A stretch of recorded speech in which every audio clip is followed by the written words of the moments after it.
a traveler arrived.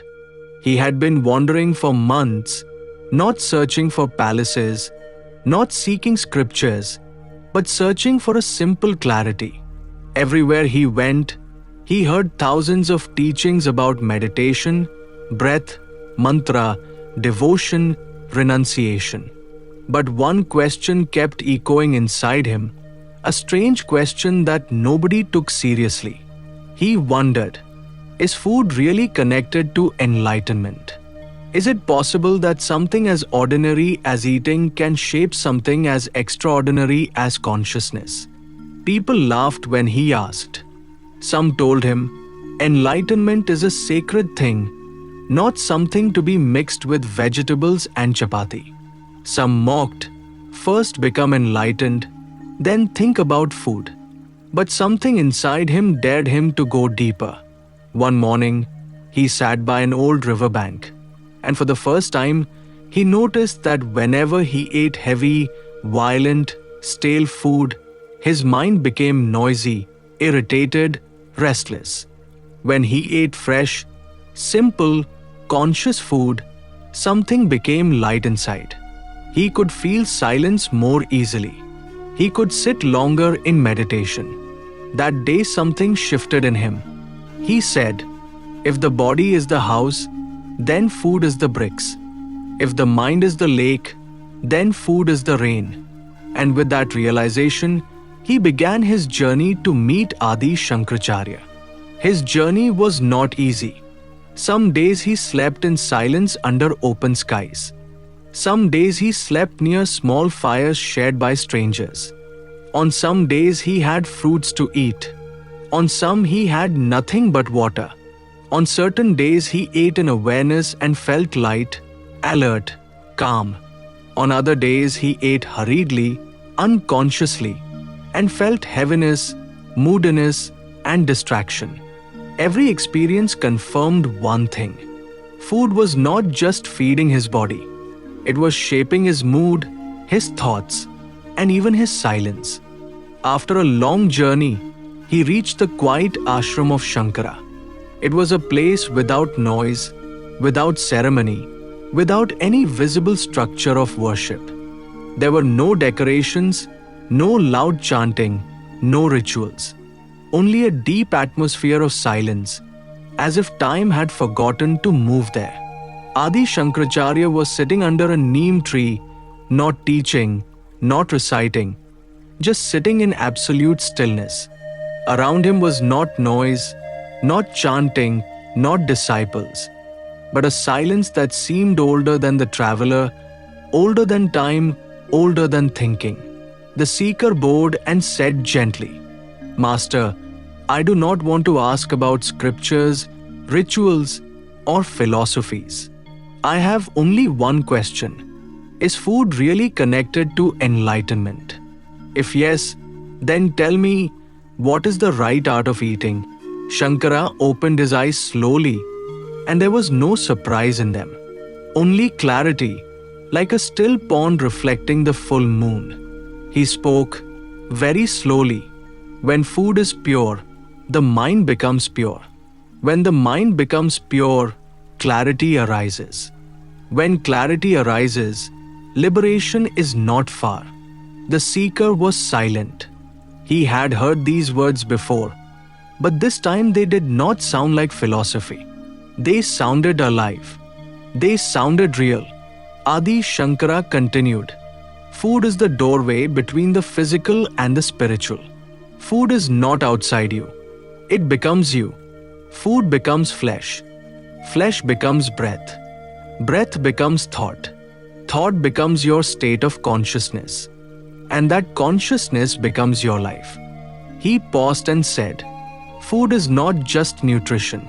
Food is vibration. Food is memory. Food is direction. Food carries the memory of where it came from. If it came through peace, it carries peace. If it came through violence, it carries violence. If it came from life, it carries life. If it came from silence, it carries silence. Whatever you eat, you are not just eating a substance. You are eating an energy. He looked at the traveler and said, "If you eat restlessness, you become restlessness. If you eat dullness, you become dullness. If you eat silence, you become silence." The traveler asked, "Master, what does it mean to eat silence?" Shankara smiled as if he had been waiting for that question. To eat silence means to eat with awareness. When you eat with gratitude, food becomes devotion. When you eat with silence, food becomes meditation. When you eat with consciousness, food becomes energy for awakening. But when you eat for pleasure, greed, entertainment, food becomes poison for the path. Not poison for the body, but poison for awareness. The traveler listened with his heart, not just his ears.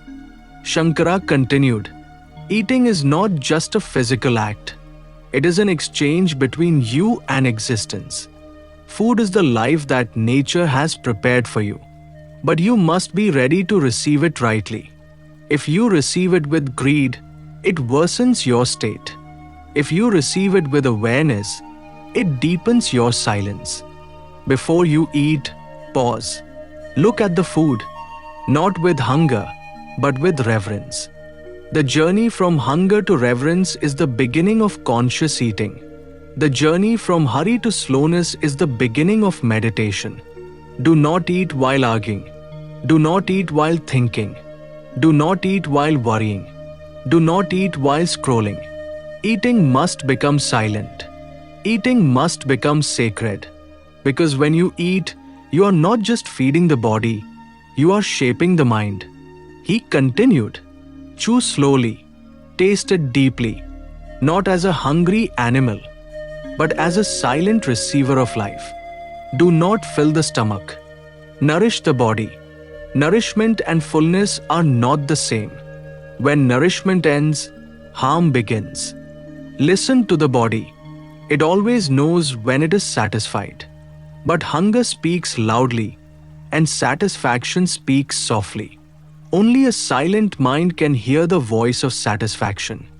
Choose food that is simple, fresh, full of natural life, full of peace. Avoid food that is full of chemicals, full of force, full of violence, or full of emotional heaviness. Because food carries history. It carries pain, or it carries peace. Modern man thinks he is eating food. In truth, food is eating him. He lives to eat instead of eating to live. He eats to fill emptiness instead of eating to nourish awareness. He eats to forget himself instead of eating to awaken himself. When you eat unconsciously, craving, rushing, overthinking, food becomes your master. When you eat in awareness, calm, present, grateful, food becomes your instrument. And only when food becomes your instrument, the body becomes your instrument, the mind becomes your instrument, and awareness becomes your master. The traveler was silent. Something in him had shifted. He felt that eating was not a small part of life. It was a part of spiritual life. It was a part of awareness. It was a part of meditation. He then asked, "Master, can food truly lead to enlightenment?" Shankara spoke gently. Food cannot give enlightenment, but food can prepare your body. Food can prepare your breath. Food can prepare your mind. And when body, breath, and mind are silently aligned, enlightenment blossoms on its own. Because enlightenment is not created, it is revealed. It is an inner flowering, a natural fragrance of a pure being. Silence fell. No more words were needed. The seeker bowed, not to the master, but to his own awareness. And deep within him, a new understanding arose. Enlightenment does not begin in the Himalayas. It begins on the plate, in the mouth, in the breath, in awareness. Now, eating would never again be just eating. It had become a meditation, a preparation, a doorway, and perhaps the first true step toward enlightenment.